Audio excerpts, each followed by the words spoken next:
Copyright strike কি? Copyright strike কত ধরনের হয়? আমাদের কোন কোন ভুল কাজগুলির জন্য আমরা কপিরাইট স্ট্রাইক খেতে পারি?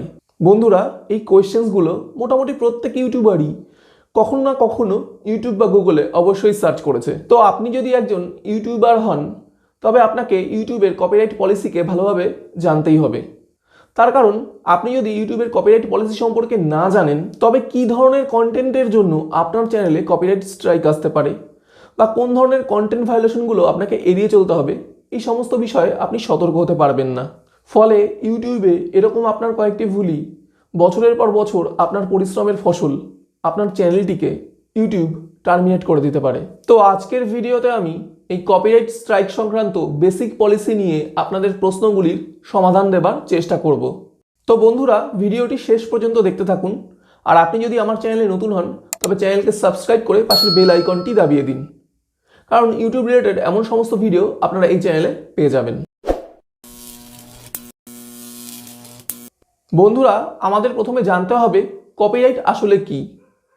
তো কপিরাইট শব্দের বাংলা তর্জমা করলে দাঁড়ায় মেধাস্বত্ব, মানে কোনো ক্রিয়েশনের উপর তার ক্রিয়েটর বা ওনারের আইনসিদ্ধ অধিকারই হলো কপিরাইট।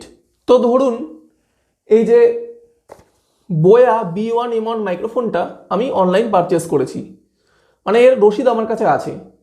এবার ধরুন XYZ কেউ এটাকে আমার থেকে ছিনিয়ে নিয়ে ব্যবহার করা শুরু করলো, তো আমি তার বিরুদ্ধে মামলা করতে পারি, কারণ এর ওনারশিপ বা মালিকানা আমার।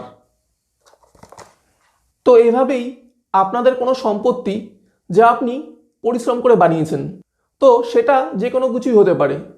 আপনার ক্যামেরায় তোলা ভিডিও, ফটো, কিংবা আপনার এডিট করা লোগো, বা আপনার লেখা বা গাওয়া গান, তো এমন যে কোনো কিছুই হতে পারে। তো এগুলোকেও অন্যায়ভাবে আপনার অনুমতি ছাড়া ব্যবহার করলে এটাকে কপিরাইট ভায়োলেশন হিসাবে ধরা হবে। এক্ষেত্রে আপনি ইলিগাল ইউজারের বিরুদ্ধে লিগাল অ্যাকশন নিতে পারেন। তো গুগল বা ইউটিউব তাদের প্রত্যেকটা ডিজিটাল প্ল্যাটফর্মে এই কপিরাইট লকে খুব স্ট্রিক্টলি ফলো করে। অ্যাজ এ ক্রিয়েটর আপনি যদি কপিরাইট রুল ব্রেক করেন বা কপিরাইট রুল ভাঙেন, তবে ইউটিউব এই কপিরাইট পেনাল্টিকে আপনার উপর তিনভাবে লাগু করবে। 1. Copyright strike, 2. Copyright claim, 3. Monetization sharing. প্রথমে জেনে নেওয়া যাক যে এই কপিরাইট স্ট্রাইক কেন আসে।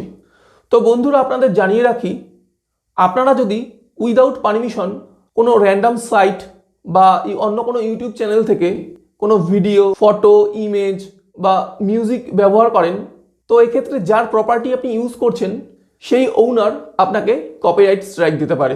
এই 3 মাসের মধ্যে আপনার চ্যানেলে যদি আরও 2টো স্ট্রাইক আসে, মানে প্রথম স্ট্রাইককে নিয়ে মোট 3টি স্ট্রাইক যদি আপনার চ্যানেলে থাকে, তবে ইউটিউব আপনার চ্যানেলকে পার্মানেন্টলি ডিলিট করে দেবে। তো এইভাবে আপনার চ্যানেলে যদি কোনো কপিরাইট স্ট্রাইক আসে, তো আপনাকে যে কপিরাইট স্ট্রাইক দিয়েছে তার ইমেল অ্যাকাউন্ট আপনার ইউটিউব ক্রিয়েটর স্টুডিওতে শো করবে। সেক্ষেত্রে আপনি সেই ক্রিয়েটরকে মেল করে স্ট্রাইক রিট্র্যাক্ট বা উঠিয়ে নেবার অনুরোধ করতে পারেন। আপনি তাকে প্রস্তাব দিতে পারেন যে আপনার যে ভিডিওতে কপিরাইট রুলস ভাঙা হয়েছে সেই ভিডিওটা আপনি ইউটিউব থেকে পার্মানেন্টলি ডিলিট করে দেবেন। তো আপনার সাথে যদি তার নেগোসিয়েশন সফল হয়, তবে সে স্ট্রাইক উইথড্র করে নিতে পারে। তাছাড়া অনেক সময় অনেক ফেক স্ট্রাইক আপনার ভিডিওতে আসতে পারে। সেক্ষেত্রে আপনি ইউটিউবে কাউন্টার নোটিফিকেশন সাবমিট করতে পারবেন।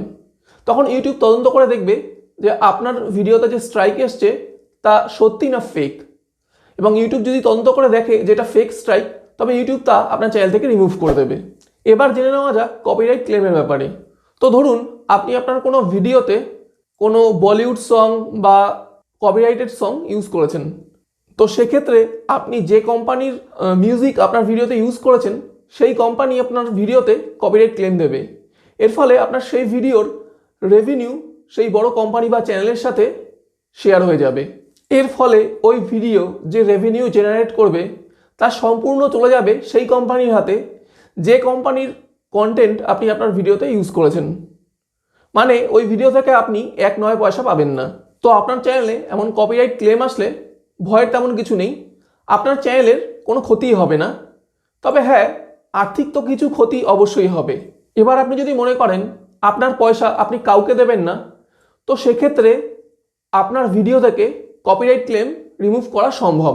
এর জন্য 3টি উপায় আছে। প্রথমটি হলো আপনি আপনার ভিডিওর যে অংশে কপিরাইটেড মিউজিক ইউজ করেছেন সেই অংশটা ট্রিম করে দিতে পারেন। সেকেন্ড, আপনি আপনার ভিডিওর ওই পার্ট মিউট করে দিতে পারেন। থার্ড, আপনি ওই মিউজিককে কোনো কপিরাইট ফ্রি মিউজিক দিয়ে রিপ্লেস করতে পারেন। তো এবার আমরা জানবো মনিটাইজেশন শেয়ারিংয়ের ব্যাপারে। তো বন্ধু, আপনি যখন কোনো ক্রিয়েটরের মৌলিক কাজকে নিজের মতো করে রিক্রিয়েট করবেন, তখন সেই ক্রিয়েটর আপনাকে মনিটাইজেশন শেয়ারিং স্ট্রাইক দিতে পারে। মানে সহজ করে বলা যায় যে ধরুন আমি একটি গান লিখেছি, সেই গানে সুর দিয়েছি এবং আমি সেই গানটি গেয়েছি। এবার আপনি আমার এই গানটিকে নিয়ে নতুন করে রিক্রিয়েট করেছেন। মানে ধরুন আপনি গানটিতে সব কিছুই চেঞ্জ করেছেন, এমনকি নতুন করেও মিউজিক অ্যাড করেছেন, কিন্তু তারপরেও আমি আপনার ভিডিওতে মনিটাইজেশন শেয়ারিং ক্লেম করতে পারি। তো এক্ষেত্রে আপনার ওই ভিডিওটা যে রেভিনিউ জেনারেট করবে তা আমার এবং আপনার মধ্যে আধাআধি ভাগ হয়ে যাবে। তো এটাই হলো মনিটাইজেশন শেয়ারিং স্ট্রাইক। তো বন্ধুরা, আশা করছি যে আপনাদের কপিরাইট পলিসি নিয়ে মোটামুটি সব প্রশ্নের উত্তর এই ভিডিওতে আমি দিতে পেরেছি। তো কপিরাইট পলিসি নিয়ে এমন অন্য কোনো তথ্য যদি আপনার জানা থাকে তবে নিচে কমেন্ট করে তা আমাকে জানাতে পারেন। আর আরও এমন সব ইনফরমেটিভ ভিডিও দেখার জন্য আমার চ্যানেল টেকনিক্যাল শ্রীজয়কে সাবস্ক্রাইব করে পাশে বেল আইকনটি দাবিয়ে দিন। তো আজ এই পর্যন্তই, আবার ফিরছি নতুন কোনো ইনফরমেটিভ ভিডিও নিয়ে।